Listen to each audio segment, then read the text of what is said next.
Hello viewers, I am Super GT and this is the Opel Manta 400, and this guy in the Rolls Royce obviously hates it because he's just going to turn into me straight away. I've barely driven this car for 2 seconds and it's already wrecked. Not good stuff, not good stuff, but then I should expect that really. So yeah, this car, the Opel Manta 400, we got this as, well, it's technically a unicorn car now, as only, well, not many people unlocked it for beating Meckberg's time in the recent Rivals event. I'm just going to take over the grass there, go for a bit of rally driving. I guess that's kind of what it's intended for. But then as we come up the back straight, let's test out the straight line speed of this car. We're in B class, so B class is something I haven't done in a fair amount of time. So I thought I'd give it a try. Oh, what the hell is that guy doing? I think he got smashed off there, and I was almost the victim.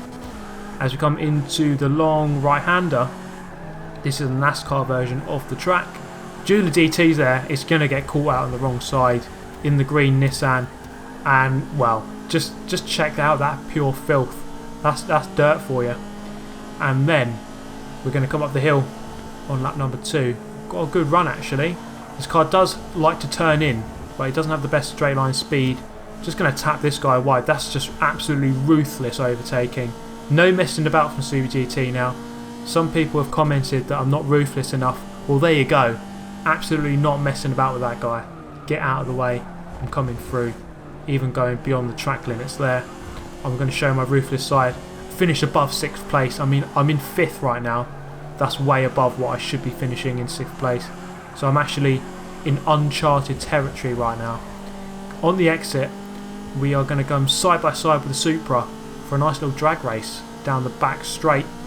And as you can see there, the Opel not quite having the top speed as I would have liked, but it does turn quite well, so that is its advantage, I guess. It does do quite well around the long corners. And then on the outside here, I'm going to claim 4th place, and that's about all that's going to happen in that race.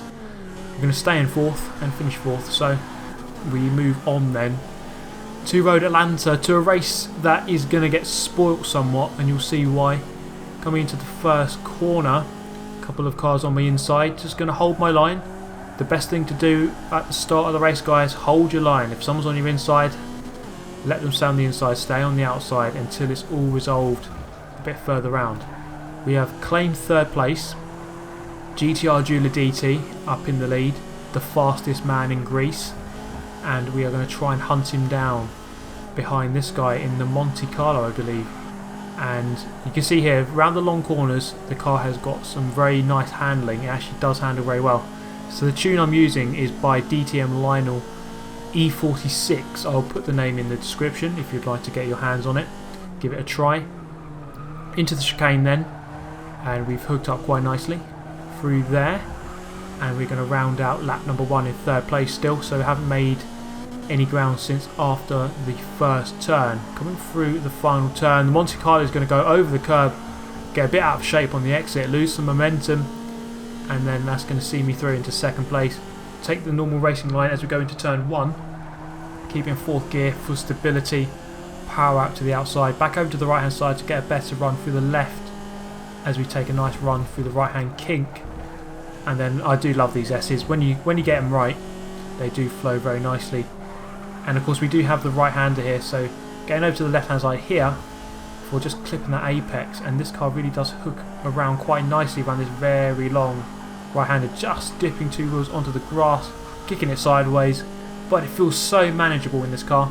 It really does feel quite nice. And then the Monte Carlo is going to get a nice run on me here. So the top speed of this car just suffering a little bit, and I go a little bit too deep under the pressure. Not too bad though. He's not going to be able to get past. So DT a little bit wide ahead, but he is still in the lead. Probably about the same margin as we had on the previous lap to Julia DT, and then he's just going to get tapped. So this is what I mean about getting ruined. Guy in the Honda NSX. Oh my god. And you're going to see in the next race as well the story behind this guy in the Honda NSX. He's absolutely ruined the race for everyone there, just coming across. And that would be a tip for anyone who's trying to avoid an accident. If you can see a car ahead, just stay so clear of it. Just go completely to the other side of the track. Take no chances. And there are some tips as well. I mean, there are many ways to avoid the rammers, and you may well have seen them over the years, over the months in many of my videos. And there's plenty of ways to avoid them. But back then, I mean, the guy behind me in the Monte Carlo could have easily... I know the other guy was an idiot in the NSX for being in the way, but there's always a way to avoid the idiots, and that is just simply to steer very well clear. Go to completely the other side of the track. And here we have another incident of a rammer. He's going to go into the BMW. Now this is a tactic. I mean, I thought he was going to ram me there if I went to the side of him, so I'm going to play it safe, stay behind him, and then just push him off. And that's just going to do everyone a favour. So I mean, if I had just gone past him on the right hand side, yes, I would have been slightly ahead of where I would have been, but then I risked him actually turning across and absolutely annihilating me. So I think on the whole, what I did there was probably the best thing. Now I'm still in the race. Yes, I lost a little bit of time, but I'm still alive to live another day. So we're going to come around the long right hander. This is lap number 4 of 5, so just over a lap left to go. Julia DT now on the back foot. This is going to be an interesting race. I'd say I'm fairly evenly paced with Julia DT. We're about the same a lot of the time. Sometimes it depends on the car and the track, and he can be very quick. Sometimes I'm a little bit quicker, but often it does result in fairly close races between the two of us. So it's always good to race Julia DT. Coming down into the final corner. Now the Monte Carlo is just going to park the car in the most stupid place he possibly could have done. Really not sure why he's doing that, because he was the one who was in a decent race with me to begin with, and now he's turned into one of the rammers. I guess if you can't beat them, join them, and that is really his motto today. So he's turned into one of the rammers. So that is unfortunately bad news for us guys. So the clean racers, we are actually, you know, depleting in number as people convert to becoming rammers. Not good stuff. Now this guy's going to try and ram me, so I'm just going to cut across the grass, absolutely having none of that. I'm just going to go around his outside. I'm not going to, I'm not going to risk getting clattered into, and well, I'm not going to get first place here, so might as well just play it safe, cut the grass, and he can stay back there and cry me a river later. Into the final chicane. I was thinking he was going to go for a big ram there, and fortunately he didn't, so I'm still alive to fight to the end of the race as we come around the final turn. Julia DT there with the victory. Nicely played, mate. And Super GT coming through in second. So again, finishing above the allotted 6th place, so I can actually do it. I can do it, guys. But then the Honda NSX backmarker saga continues into Prague. Let's do it then. It's the full circuit. Once again in the Opel, giving it a go for a couple of races. Let's see what we can do then. I'd imagine this car should be okay, because as I described, it does like the long flowing corners, and this configuration of Prague does have quite a lot of those, so it should be okay. It's down the straights where it might suffer.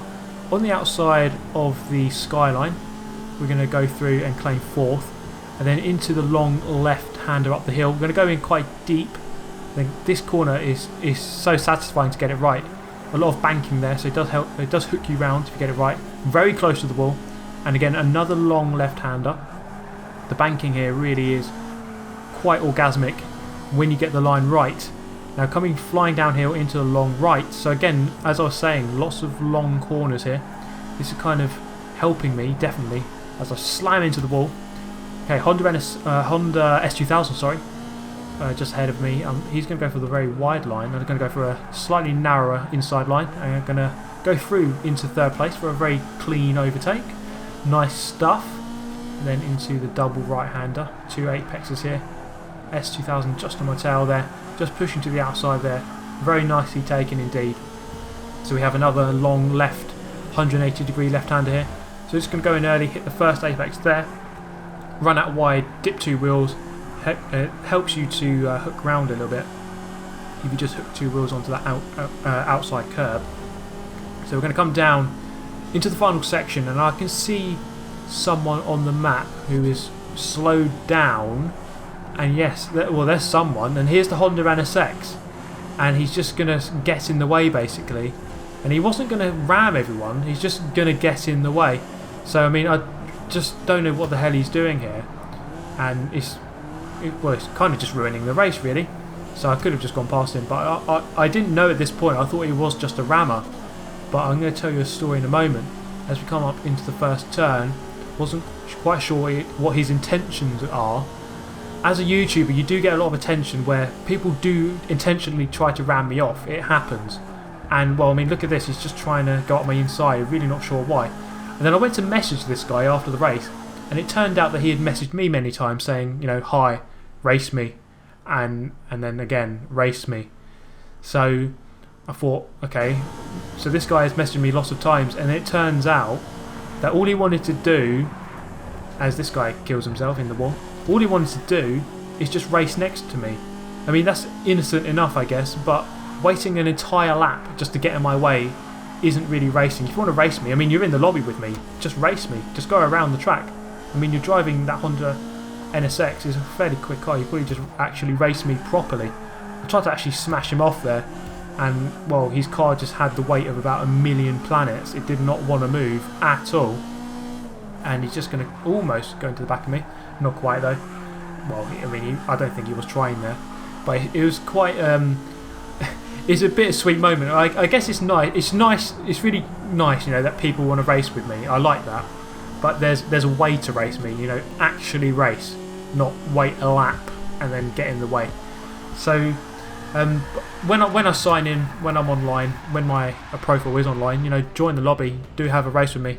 I do enjoy having races with my subscribers, but let's keep it clean and proper. That's the idea really. And you know, I've got plenty of open lobbies as well. So do join those, and preferably try to face the right way and don't wait a lap for me. Always good stuff when you do that. But there we go, that's the end of that one. I mean, thank you for everyone for watching, and do subscribe if you'd like to see more. Hit the like button if you enjoyed. So let me know your thoughts in the comments below. And I shall see you next time. Thanks for watching. Goodbye.